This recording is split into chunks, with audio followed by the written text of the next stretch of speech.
Hello நண்பா, welcome to my YouTube channel. So இந்த வீடியோவில் நம்ம நம்ம பைக் ரிவ்யூ பற்றி தான் பார்க்க போகிறோம். நீங்கள் தமிழ்லேயே பார்த்துருப்பீங்க என்ன பைக்னு. எஸ், ஹோண்டா CB300Rஓட பைக் ரிவ்யூ பற்றி தான் பார்க்க போகிறோம். ஸோ இந்த பைக்கை நான் ஆல்ரெடி நம்ம சேனலில் போஸ்ட் பண்ணியிருக்கேன், கிராஷ் கார்டு இன்ஸ்டலேஷனை பற்றி. அதோட லிங்க்கையும் நான் டிஸ்கிரிப்ஷனில் தரேன், பார்க்காதவங்க போய் செக் பண்ணுங்கள்.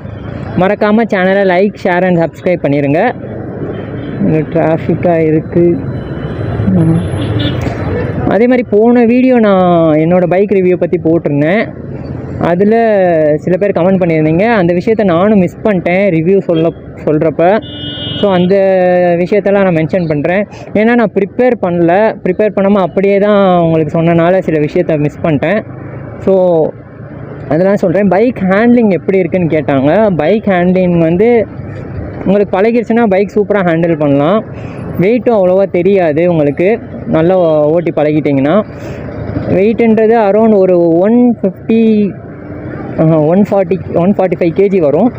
பட் அந்த வெயிட்டுன்றதே உங்களுக்கு ஃபீல் பண்ண முடியாது. ஹேண்டிலும் சூப்பராக பண்ணலாம். அதனால் அதெல்லாம் ஒன்றும் பிரச்சனையாக இருக்காது. சிட்டி யூஸ்க்கும் உங்களுக்கு நல்லா தான் இருக்கும். நீங்கள் தான் சொல்கிறேன்ல, சிட்டிங் பொசிஷன் மட்டும் ப்ராப்பராக பழகிட்டிங்கன்னா உங்களுக்கு பெயின்ன்றதே அவ்வளோவா தெரியாது. ஒரு லாங் ரைட்ஸ் போகிறப்போ ஒரு 80-90 கிலோமீட்டர்ஸ்லாம் போகிறப்ப தான் உங்களுக்கு அந்த ஃபீல் பண்ண தெரியும், பெயின் ஸ்டார்ட் ஆகும். இல்லாட்டினா நீங்கள் என்ன சொல்கிறது, சில பேர் வாங்கணும். இதை மெயினாக சொல்ல மறந்துட்டேன். இந்த பைக் இப்போ புதுசாக யாராச்சும் வாங்க போகிறீங்கன்னா நீங்கள் என்ன பண்ணுவீங்கன்னா, நல்லா முன்னாடி உட்காந்து ஓட்டுவீங்க. ஸோ அந்த மாதிரி பண்ணாதீங்க. கொஞ்சம் பேக் லைட்டாக கையை பெண்ட் பண்ணிக்கோங்க. ஸோ நீங்கள் அப்படி பெண்ட் பண்ணுறப்ப என்ன ஆகும்னா உங்களுக்கு பெயின் தெரியாது. ரெக்கார்ட் ஆகிட்டுருக்கான்னு பார்த்தேன். ஸோ நீங்கள் லைட்டாக பெண்ட் பண்ணி ஓட்டும் போது உங்களுக்கு அந்த கையில் பெயின் அவ்வளோ ஜாஸ்தியாகாது. நான் சொல்லியிருந்தேன் அந்த வீடியோவில் ரிஸ்ட் பெயின் வரும்னு. அவங்களாம் இந்த ஸ்ட்ரைட்டாக ஓட்டுறனால தான் உங்களுக்கு ரிஸ்ட் பெயின் வருது. இந்த மாதிரி லைட்டாக பெண்ட் பண்ணிட்டீங்கன்னா ஃபுல் ப்ரெஷரும் உங்களுக்கு கையில் போகாது. அதனால் பெயினும் கொஞ்சம் ரெடியூஸ் ஆகும். கொஞ்சம் பேக் ஓட்டுறப்போ உங்களுக்கு பேக்கும் அவ்வளோவா பெயின் தெரியாது. ஸோ இந்த மாதிரி நீங்கள் ஃபாலோ பண்ணிங்கன்னா உங்களுக்கு பெயின் இருக்காது. சரி, ஓகே. நான் மிச்சம் இதெல்லாம் பைக் பார்த்தோன்னே நான் உங்களுக்கு அந்த பைக் பற்றி ரிவ்யூ பண்ணுறேன். ஸோ இந்த பைக்கோட ரிவ்யூ பற்றி தான் பார்க்க போகிறோம் நண்பா. இந்த பைக்கோட பேர் ஹோண்டா CB300R.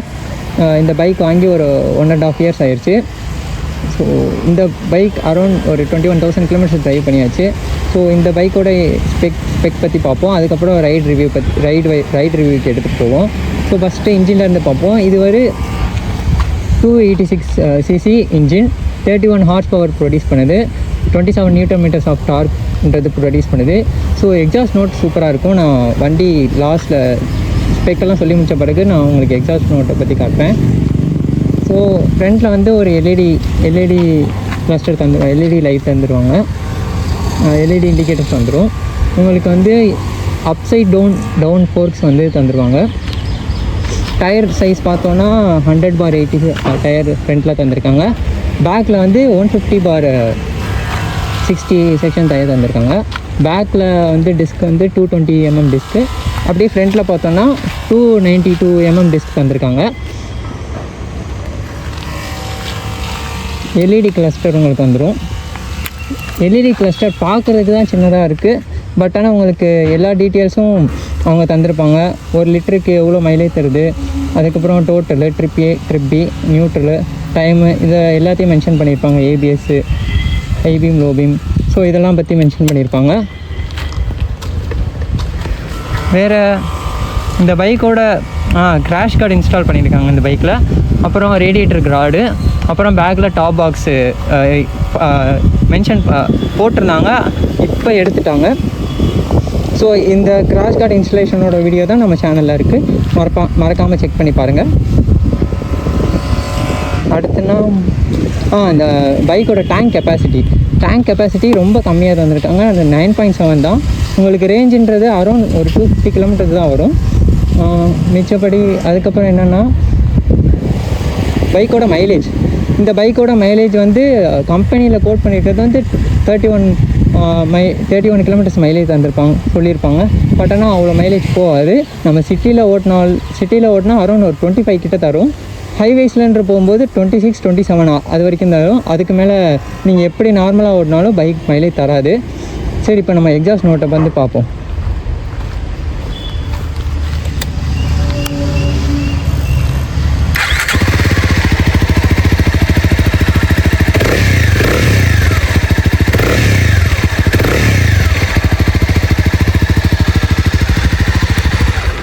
ஸோ அதே மாதிரி வந்து உங்களுக்கு பில்லியன் கம்ஃபர்ட்டும் அவ்வளோவா நல்லா இருக்காது.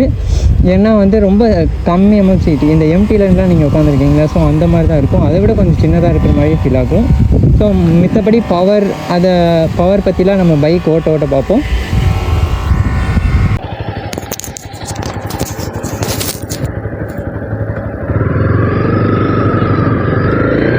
ஸோ நீங்கள் இந்த பைக்கோட ரிவ்யூ பார்த்துருப்பீங்க. ரைடிங் கம்ஃபர்ட்டு, அதுக்கப்புறம் பைக்கோட பிக்கப் பற்றி அதெல்லாம் பற்றி பார்ப்போம். ஸோ ரைடிங் கம்ஃபர்ட்லாம் பக்காவாக இருக்க, ஓட்டுறதுக்கு நல்லாயிருக்கும். நீங்கள் லாங் ரைட்ஸ் ரொம்ப தூரம் போகிறப்ப எனக்கு தெரிஞ்சு தொட மட்டும் உங்களுக்கு லைட்டாக டிஸ்டர்ப்டாக இருக்கிற மாதிரி ஃபீல் ஆகும் அந்த வைப்ரேஷன் காண்டி. ஸோ மித்தபடிலாம் பைக்கை குறவே சொல்ல முடியாது. பைக்கோட ஹேண்ட்லிங்கும் சரி, ஏன்னா அப்சைட் டவுன் ஃபோர்ஸ் தந்திருக்காங்க, அதனால் உங்களுக்கு பைக்கோட ஹேண்ட்லிங்கும் ரொம்ப நல்லாயிருக்கும். அதுக்கப்புறம் சீட்டோட ஹைட்டுன்னு சொல்லும்போது 800 mm சீட் ஹைட் வரும். கிரவுண்ட் கிளியரன்ஸும் ஒரு 157 mmன்னு பார்த்தேன். கிரவுண்ட் கிளியரன்ஸும் கொஞ்சம் உங்களுக்கு நல்லா தான் இருக்கும். ரொம்ப இந்த என்ன சொல்கிறது, ரொம்ப பெரிய ஸ்பீடு பிரேக்குன்ற போது பில்லியனை வெயிட்டாக உட்கார வச்சுருந்தீங்கன்னா கீழே தட்டுறதுக்கு வாய்ப்பு இருக்குது. பைக்கோட மைலேஜ் அதான் சொன்னேன் இல்லை, பைக்கோட மைலேஜ் உங்களுக்கு அரௌண்ட் ஒரு 26, 27 அந்த அளவில் தான் கிடைக்கும். அதுக்கு ரொம்பவும் ஹையராக கிடைக்காது, ரொம்ப கம்மியாகவும் கிடைக்கும். ஆனால் 25க்கு கீழேயும் போகுது. நீங்கள் எப்படி அடித்து ஓட்டினாலும் 25க்கு கீழே 24 வேணால் வரலாம் தவிர அதுக்கு கீழே போகாது. மிரரும் உங்களுக்கு நல்லா தான் கொடுத்துருக்காங்க, ரெக்கார்ட் ஆகுதுதான். சரி, பைக்கோட புல்லிங் பவர் எப்படி இருக்குன்னு பாருங்கள். பைக் அப்படியே தவ்வும். ஃபஸ்ட்டு கியர்லன்னு பார்ப்பேன்.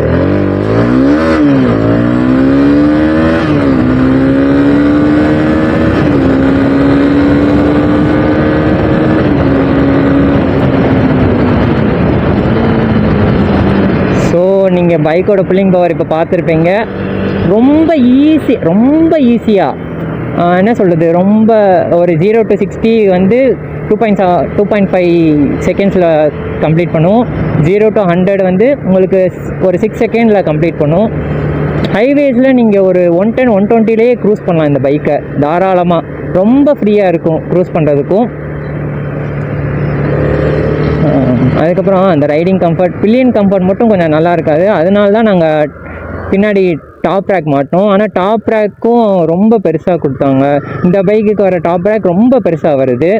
அதனால் டாப் ரேக்கும் கொஞ்சம் டிஸ்டர்ப்டாக தான் இருக்குது. வேறு ஏதாச்சும் அடிஷ்னலாக தான் நீங்கள் ட்ரை பண்ணி பார்க்கணும். மற்றபடி கிராஷ் கார்டெலாம் ரொம்ப ஒர்த்து. கிராஷ் கார்டு வந்து இந்த பைக்கை ஒரு 2-3 வாட்டி கீழே விழுந்துருக்கு. சும்மா சைட் ஸ்டாண்ட் போகிறோமா அந்த மாதிரி தான்.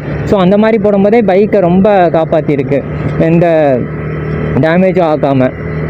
சரி, ஓகே. மற்றபடி இந்த பைக்கில் உங்களுக்கு ஏதாச்சும் டவுட்ஸ் இருந்தால் கமெண்ட்ஸில் கேளுங்க, நம்ம ஒரு வாட்டி இழுத்து ஓட்டி பார்ப்போம்.